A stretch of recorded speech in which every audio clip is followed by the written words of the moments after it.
இயற்கையான டேட்ஸ், பாதாம், பிஸ்தா, cash and honey கொண்டு தயாரிக்கப்பட்ட Lion date nut bites. No compromise. உங்க சைடுலயும் எங்க சைடுலயும். GT Holidays, South India's #1 travel brand. Taste daily. Taste the daily. Sir downfall ஆகும்னு சொன்னீங்க, அது எந்த அளவுக்கு ஆகும்? அட்லீஸ்ட் அது 50,000 இல்லை 60,000 தொடுமா? கண்டிப்பாக அந்த லெவல்லாம் போகாது, கனவே காணாதீங்க. இந்த டிசம்பர் 31க்குள்ளேயே ஒரு வரலாறு காணாத உச்சத்தை தொடும். கோல்டு வச்சுருக்கேன், அந்த கோல்டை அடமானம் வச்சு வாங்கலாமா? அது கூட ஒரு நல்ல விஷயம்தான் என்னை பொறுத்த வரைக்கும். ஆனால் எதனால குறைஞ்சிது அப்படின்னு சொல்லி பார்த்தோம்னா, இப்போ தங்கத்துக்கு ஈடு கொடுக்குற வழியா வெள்ளி ஏறிட்டு இருக்கு சார். இனி மட்டுமே பார்த்தீங்கன்னா 1 கிலோ 10,000 வரைக்கும் ஏறி இருக்கு. வெள்ளியோடைய ரேட்டு இன்னும் ஏறுங்க.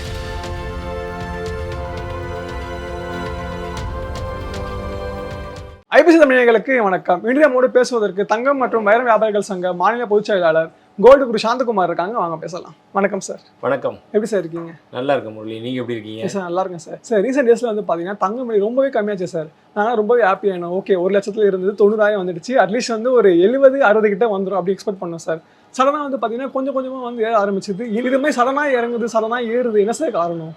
இல்லை, இது வந்து எப்படி பார்த்தோம்னா பல்வேறு காரணங்கள்னால தான் விலை கிடுகிடுன்னு உயர்ந்துச்சு.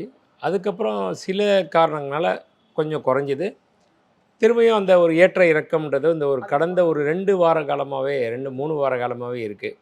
இது ஒரு நல்ல விஷயமாக தான் நான் நினச்சிக்கிட்டு இருந்தேன். என்ன காரணம், மக்கள் வாங்குறதுக்கு கூட ஒரு ப்ரீத்திங் டைம் அப்படின்ற மாதிரி கொஞ்சம் குறைஞ்சிது. ஆக்சுவலாக தீபாவளி அப்போயே, தீபாவளிக்கு அப்புறம் பார்த்திங்கன்னா டக்குன்னு குறைஞ்சி 89,000 ரூபா வரைக்கும் வந்துச்சு. அதுக்கப்புறம் திருப்பியும் கூட ஆரம்பிச்சிச்சு ரேட்டு. எதனால் குறைஞ்சிது அப்படின்னு சொல்லி பார்த்தோம்னா, அதில் வந்து மெயினாக அந்த விலை ஏறிக்கிட்டே வந்த தங்கம் ஒரு பிரேக்கிங் பாயிண்ட், அது ப்ராஃபிட் புக்கிங் அப்படின்னு சொல்லுவாங்க. அந்த ப்ராஃபிட்னா அதில் மேலும் மேலும் முதலீடு பண்ணிக்கிட்டே இருக்காங்க முதலீட்டாளர்கள். அவங்க ஒரு கட்டத்தில் லாபத்தை எடுக்கணும்னு பார்ப்பாங்க. சாமானிய மக்கள் வந்து அப்படி பார்க்க மாட்டாங்க. அவங்க எவ்வளோ லாங் ரன்னு போக போக விலை ஏறினா நல்லது அப்படின்னு நினைப்பாங்க. இப்போ இன்றைக்கி நீங்களே ஒரு 10 பவுன் வாங்கிட்டீங்க அப்படின்னா இது விலை ஏற ஏற உங்களுக்கு நீங்கள் ஒரு சந்தோஷப்படுவீங்க. பரவாயில்ல, நம்மளுடைய வாங்கி வச்சுருக்கோம், ஏறுது அப்படின்னுவீங்க. ஆனால் முதலீட்டாளர்கள் பொறுத்த வரைக்கும் ஏறுனா கூட எப்படா அந்த லாபத்தை பார்க்கறது, இதை எடுத்து வேறு ஒரு தொழிலில் போட்டு அதில் இன்னும் லாபம் பார்க்கணும் அப்படின்னு பார்ப்பாங்க. அதனால் அந்த மாதிரி ஒரு ப்ராஃபிட் புக்கிங் பீரியட் வந்துச்சு. அந்த டைமில் எல்லாருமே ஒட்டுமொத்தமாக அந்த ப்ராஃபிட் புக் பண்ணிவிட்டு வெளியே வந்துடலான்றதுக்காக விற்றாங்க. விற்க நிறைய பேர் விற்க ஆரம்பிச்சுன்னு அங்கே மார்க்கெட்டில் ஒரு சின்ன ஒரு பேனிக் வந்துச்சு, டவுன்ஃபால் வந்துச்சு. அதனால தான் விலை குறைஞ்சிது. இன்னும் இந்த வாரம் கூட விலை அந்த ஒரு அப்ஸ் அண்ட் டவுன்ஸ் இருக்கும். அதுக்கப்புறம் பார்த்திங்கன்னா ஒரு லாங் ரனில் திரும்பவும் கூட ஆரம்பிச்சிடும். விலை கூடிக்கிட்டே தான் இருக்கும். தங்கத்தினுடைய நிலவரம் இப்போ இன்றைக்கி இருக்கிற நிலவரத்தை பொறுத்த வரைக்கும் அப்படி தான் இருக்குது. சார் டவுன்ஃபால் ஆகும்னு சொன்னீங்க, அது எந்த அளவுக்கு ஆகும்? அட்லீஸ்ட் அது 50,000 இல்லை 60,000 தொடுமா? கண்டிப்பாக அந்த லெவல்லாம் போகாது, கனவே காணாதீங்க. 50,000 60,000ன்றதை என்னடா அது இவர் இப்படி சொல்கிறாருன்னு நினைக்க வேணாம். நம்ம ஏன்னா இருக்கிற சுச்சுவேஷன் இருக்கிற அந்த மாதிரி இன்டர்நேஷ்னல் மார்க்கெட்டில் தவறான தகவல் போய் சேர்ந்துடக்கூடாது. ஏன்னா மக்கள் பொறுத்த வரைக்கும் எப்படின்னா, ஏற்கனவே ஒரு 6 மாதத்துக்கு முன்னாடி கரெக்டாக மார்ச் ஏப்ரல் அப்போது ஒருத்தர் இப்படி தான் சொன்னார், 37% குறையும் அப்படின்னு சொன்னார். மக்கள்லாம் அவர் சொன்னதை பார்த்துட்டு உடனே குறையும் வெயிட் பண்ணாங்க. John Miller. அப்புறம் திருப்பி விலை ஏற ஆரம்பிச்சிது. அதுக்கப்புறம் பார்த்தீங்கன்னா தாறுமாறாக 37% விலை உயர்ந்துருச்சு. அதனால தான் சொல்ல வரேன் நான், எப்பயுமே நம்ம கொடுக்குற தகவல் கரெக்டாக இருக்கணும்.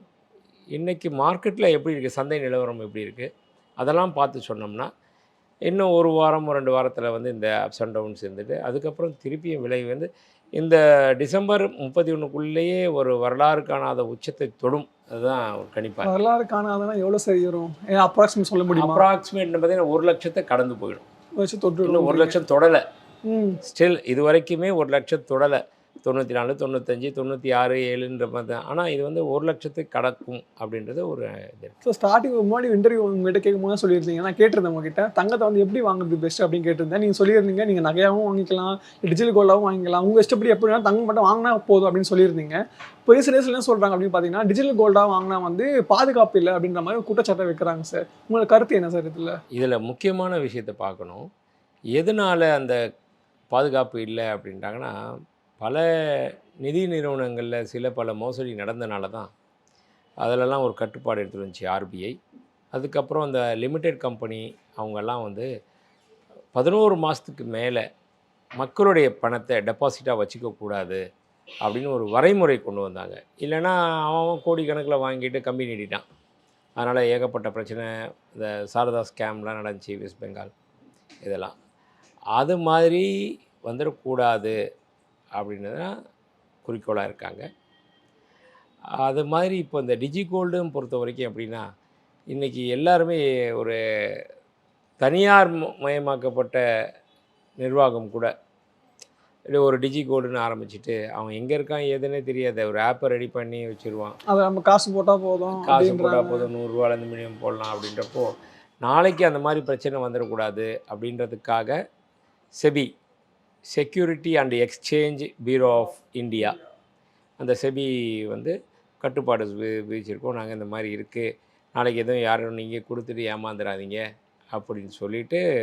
ஏன்னா மக்கள் நினச்சிப்பாங்க இல்லையா, இந்த டிஜிகோல்டில் வந்து செபி கண்ட்ரோலில் இருக்குது, ஷேர் மார்க்கெட் எப்படி இருக்கோ, மியூச்சுவல் ஃபண்ட் எப்படி இருக்கோ, இடிஎஃப் எப்படி இருக்கோ, இதெல்லாமே செபி கண்ட்ரோலில் இருக்குது. அது மாதிரி இதுவும் வந்துடும் நினச்சிடக்கூடாதுன்றதுக்காக அந்த ஒரு விஷயத்தை வெளிப்படுத்தினாங்க. இதனால் மக்களுக்கு ஒரு அவேர்னஸ் வரணும். எதில் நம்ம இன்வெஸ்ட் பண்ணுறோம், அவங்களுடைய நிலைமை என்ன, அவங்களுடைய பொருளாதார பின்னணி என்ன, அவங்க என்ன தொழில் பண்ணிக்கிட்டு இருக்காங்க. இந்த தொழிலை சாராதவர்கள் கூட அந்த டிஜிகோல்டை பண்ணிக்கிட்டு இருக்காங்க. அதாவது நகைக்கடை வச்சுட்டு சீட்டு போடுறதோ, நகைக்கடை வச்சுட்டு டிஜிகோல்டு வைக்கிறதோ பிரச்சனை இல்லை. என்றைக்கு வேணால் ரெடீம் பண்ணி இவங்க வந்து எடுத்துகிட்டு போயிடலாம்.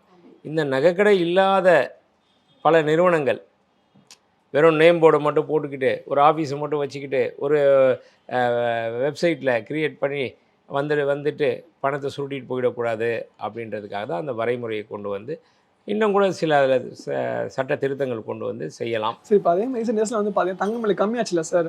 அப்போ எனக்கு தெரிஞ்சவங்களே என்ன பண்ணுறாங்கன்னா, ஐயோ தங்கம் விலை கம்மியாயிடுச்சு அப்படின்னு கடன் உடனே வாங்கிட்டு வந்து நகையை வாங்குறாங்க சார். அது மாதிரி வாங்குறது பெஸ்ட்டாக சார்? கடனை வாங்கி வாங்கக்கூடாது எப்பயுமே. நான் தான் திரும்ப சொல்லுவேன். அதாவது நம்ம கையில் என்ன இருக்கோ அதை வச்சு தான் தங்கத்தை வாங்கணும். கடன் வாங்கி வாங்குறேன் அந்த டைமில் அப்ரிஷியேஷன் இல்லைன்னா என்ன பண்ணுவீங்க? வெறும் வட்டியை மட்டும் கட்டிக்கிட்டு இருந்தீங்கன்னா அதுவே உங்களுடைய உழைப்பு வீணாக போயிடும். அதனால் நம்மளுடைய சக்திக்கு தகுந்த மாதிரி கையில் இருக்க பணத்துக்கு வாங்கலாம். சில பேர் கேட்பாங்க, கோல்டு வச்சுருக்கேன், அந்த கோல்டை அடமானம் வச்சு வாங்கலாமா? அது கூட ஒரு நல்ல விஷயம்தான் என்னை பொறுத்த வரைக்கும். ஆனால் அதையுமே அது எவ்வளோ நாளில் நீங்கள் மீட்டு எடுப்பீங்க? ஒரு அடமானம் வச்சு ஒரு நகையை வாங்குறீங்க, 10 பவுன் உங்கள்கிட்ட இருக்குது, அதை அடமானம் வச்சு ஒரு 6 பவுனோ 7 பவுனோ 8 பவுனோ வாங்குறீங்க. வாங்கணும்னு அது சும்மா வந்துடுறதில்ல, லாபமா சார் அப்படி வாங்குறது? அதான் சொல்ல வரேன். அதற்கு உண்டான விலை அப்ரிசியேஷன் கண்டிப்பாக இருக்கும். ஆனால் இந்த 10 பவுனுக்கு வச்சு நீங்கள் வாங்கினீங்க இல்லையா, அந்த அசலை எப்போ நீங்கள் திருப்பி செலுத்துவீங்க? அசலை என்னால் செலுத்தவே முடியாது அப்படின்னா வாங்கவே வாங்காதீங்க. அடுத்த 1 வருடம் 2 வருடத்தில் நான் அசலை செலுத்திடுவேன் நம்பிக்கை இருந்தால், அப்படின்னு நம்பிக்கை இருந்தால் அதுக்குண்டான வழிகள் இருந்து அதுக்குண்டான உழைப்பு நீங்கள் போடணும். ஒன்று நம்மகிட்ட பொருளாதாரம் பார்க்கணும், அப்புறம் அதுக்குண்டான வழி என்னன்னு சொல்லி ஆராயணும். அது வரல அப்படின்னா நம்ம உழைச்சி மேல் கொண்டு வருமானத்தை சேர்த்து அதை அடைக்கணும். இந்த மாதிரி பல்வேறு விஷயங்கள் எல்லாமே வந்துடுச்சு அப்படின்னா கண்டிப்பாக நீங்கள் தாராளமாக அந்த மாதிரி அடகு வச்சு கூட நம்மளுடைய பணம் நம்மளுடைய ஆத்திர அவசரத்துக்கு வைக்கிறது தான் அது இருக்குது. அந்த மாதிரி வச்சுட்டு நம்ம பண்ணலாம். சில பேர் அதுலேயும் ரொட்டேஷன் பேர் வழின்னு சொல்லிட்டு இதுக்கு வர அடுத்தது அதை எப்படி மீட்கலான்றதை இப்போ திங்க் பண்ண மாட்டான். இதை போய் வச்சு வாங்கிட்டு வந்துடுவான். அது அப்புறமேட்டு மீட்ட முடியாமல் போயிடும். இன்ட்ரெஸ்ட் நிறையா வந்துடும். இன்ட்ரெஸ்ட் நிறைய அதுக்கு உண்டான வட்டி மேலே வட்டி வந்துடுச்சுன்னா இதில் வர்ற லாபம் அதில் போயிடும். அதனால் கொஞ்சம் கால்குலேட்டிவ் ரிஸ்க் இதெல்லாமே நமக்கு எப்படி இருக்குன்னு பார்த்து வாங்கலாம் சார். இன்னும் சில மக்கள் நினச்சிக்கிட்டு இருக்காங்க, அவங்க சில பேர்லாம் பார்த்தீங்கன்னா வரியே கட்ட மாட்டாங்க சார், பிளாக் மணியாக வச்சுருப்பாங்க. அதனால் வந்து விலைவாசிலாம் ஏறுதில்ல சார். இது எப்படி நினச்சிட்டு இருக்காங்க, சில பேர் தங்கத்தை வந்து பதுக்கி வச்சுட்டு இருக்காங்க, அதான் தங்கம் விலை அதிகமாக ஏறுது அப்படின்னு நினச்சிக்கிட்டு இருக்காங்க சார். உங்கள் கருத்து என்ன சார்? இல்லை தங்கத்தை பதுக்கி வச்சிருக்கனால தங்கம் விலை ஏறாது எப்பயுமே.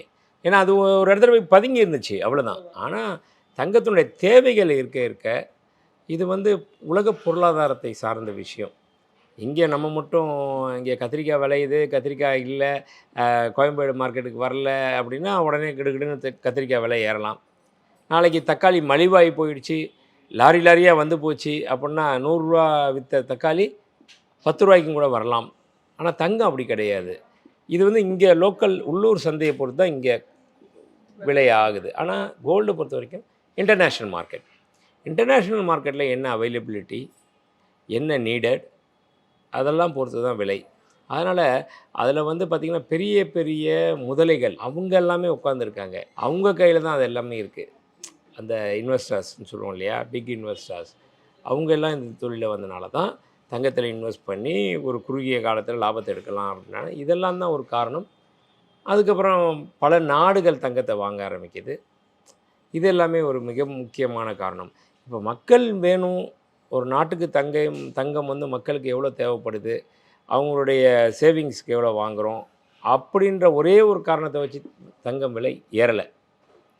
மற்ற துறைகளில் தாக்கம் ஏற்பட்டனால தான் அந்தளவுக்கு விலை ஏறிக்கிட்டே இருக்குது. சைனா போன்ற நாடுகள்லாம் பார்த்திங்கன்னா தங்கத்தை சராமரியாக வாங்கிக்கிட்டே இருக்காங்க.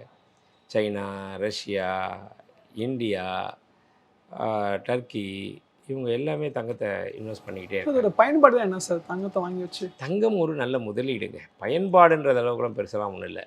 அது வந்து ஒரு சேஃப் எவன் வாங்கி வச்சா ஃபியூச்சரில் காசு கொடுக்கும். ஃபியூச்சரில் காசு கொடுக்கும். ஏற்கனவே இருந்து வந்த பாதையை பார்த்தா தங்கம் விலை உயர்ந்திருக்கு, லாபத்தை நல்லா ஈட்டி கொடுத்துட்ருக்கு.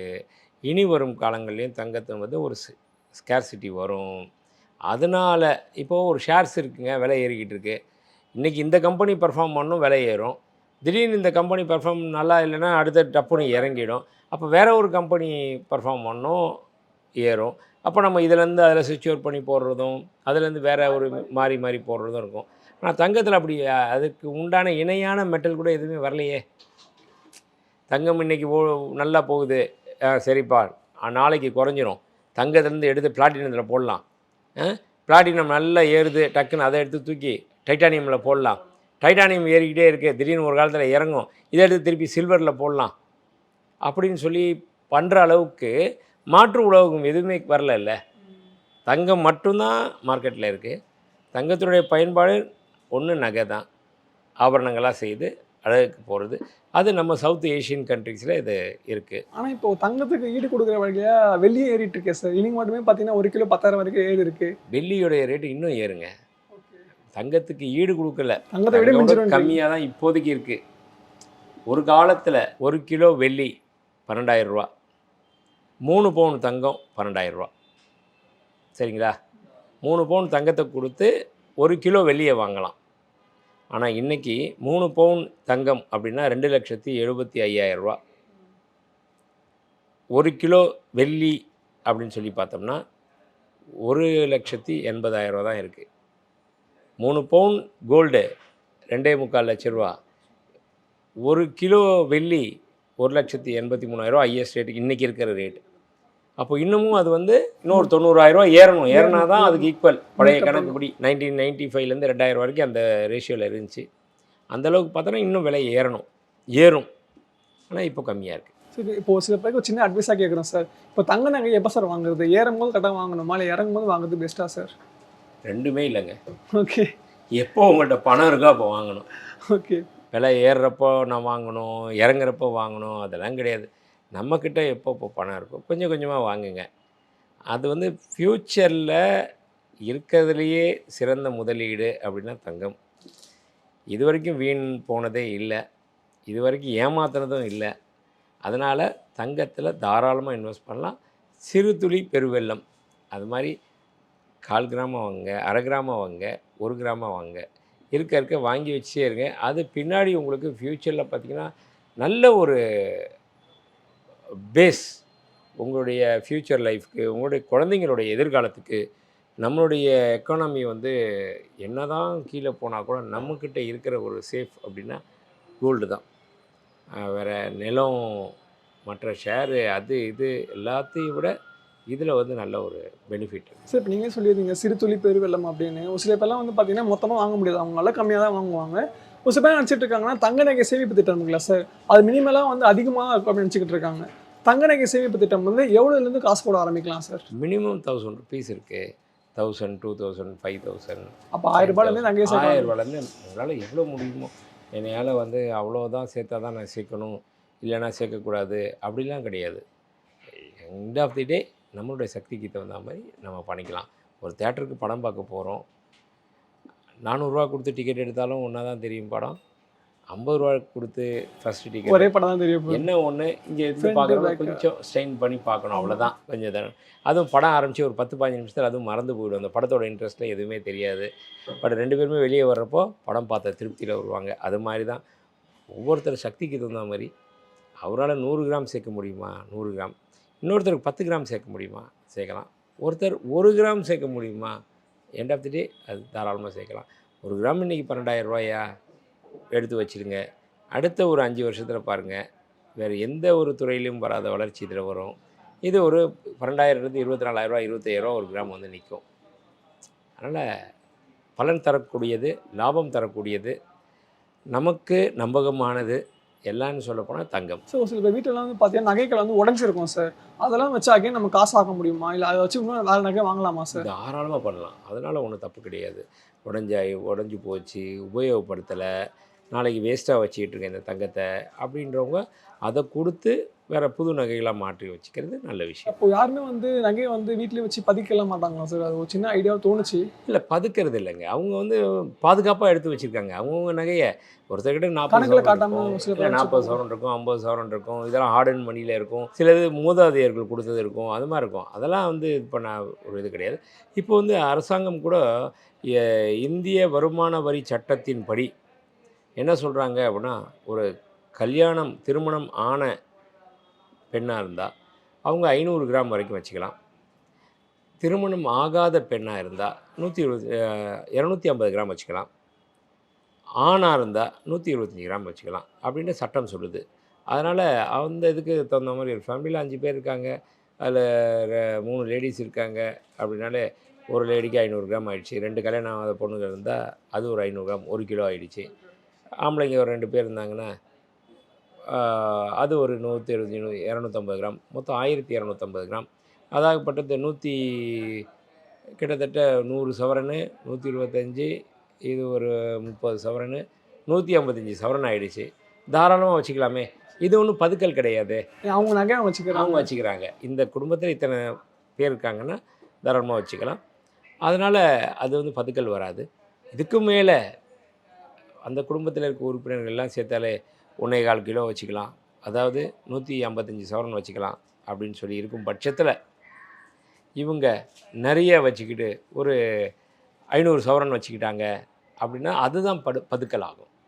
ஆனால் இந்த லெவல் வரைக்கும் தாராளமாக பதுக்கல் கிடையாது. ஸோ நிறைய விஷயங்கள் பகிர்ந்துக்கிட்டீங்க. உங்கள் நேரத்தை எங்களுக்காக ஒதுக்குனதுக்கு மிக்க நன்றி சார். நன்றி. இயற்கையான டேட்ஸ், பாதாம், பிஸ்தா, கேஷு அண்ட் ஹனி கொண்டு தயாரிக்கப்பட்ட Lion date nut bites. No compromise. உங்க சைடுலயும் எங்க சைடுலயும். GT Holidays, South India's #1 travel brand. Taste the Daily. Taste the Daily.